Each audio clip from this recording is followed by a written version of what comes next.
The most recent installment of The Lord of the Rings, The Rings of Power, was called Adar and saw Galadriel, played by Morfydd Clark, and her companion Halbrand, Charlie Vickers, reaching Numenor after much strife on the open seas as the elven warrior made a disturbing discovery about Sauron's plans and his return to power.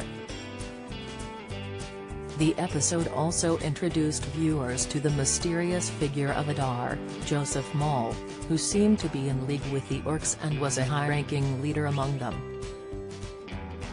Warning: this article contains spoilers from The Rings of Power Episode 3 Why Can't Orcs Go in the Sunlight? In the episode, Arondir, played by Ishmael Cruz Cordova, and his fellow elves were captured by the orcs, who had been digging a secret tunnel which had allowed them to hide. Arondir and his friends were taken prisoner and put to work to help dig the tunnel, with the orcs turning violent when they tried to escape. In a deadly skirmish between the elves and the orcs, Arondir was heard telling his friends to force the evil creatures out into the light. He managed to drag one orc out of the darkness and into direct sunlight, with the creature screaming in pain and its skin apparently burning against the heat of the sun. Many viewers might be curious to know why orcs don't like sunlight, but from J. R.R. Tolkien's lore there doesn't seem to be a simple answer. Tolkien is said to have changed the origin story of the orcs several times, with one suggesting orcs were corrupted men and even corrupted elves, with another one saying they were made from rock and slime. A passage from the Silmarillion suggests unhappy elves held captive by Morgoth were by slow arts of cruelty were corrupted and enslaved, and thus did Melkor breed the hideous race of the orcs in envy and mockery of the elves. However, Tolkien did say clearly they were created by Morgoth in the darkness during the years of the lamps, and so they knew nothing but of light. Like any sort of subterranean creature, they were less accustomed to light and weren't built for it. Therefore, any contact with light would prove harmful to orcs, as they thrived underground in caves and pits and the like.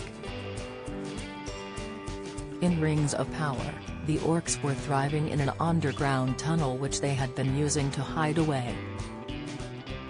In the film trilogy, some orcs could move about in sunlight during the day, but their powers were diminished.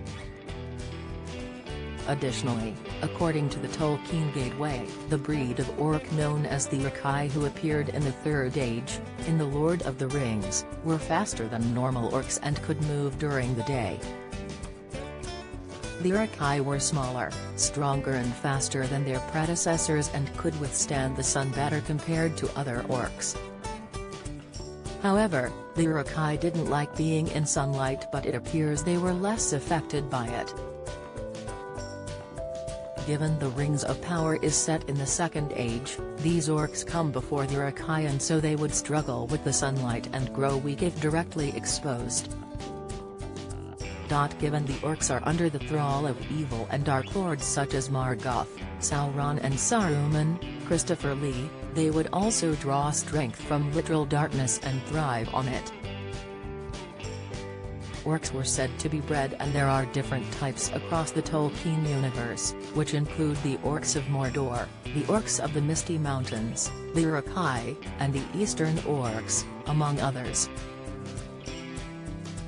The next episode of The Rings of Power will reveal more about the orcs of the Second Age of Middle-earth, with fans learning more of their evil plans and their schemes with Sauron. The Rings of Power airs weekly on Amazon Prime Video on Fridays.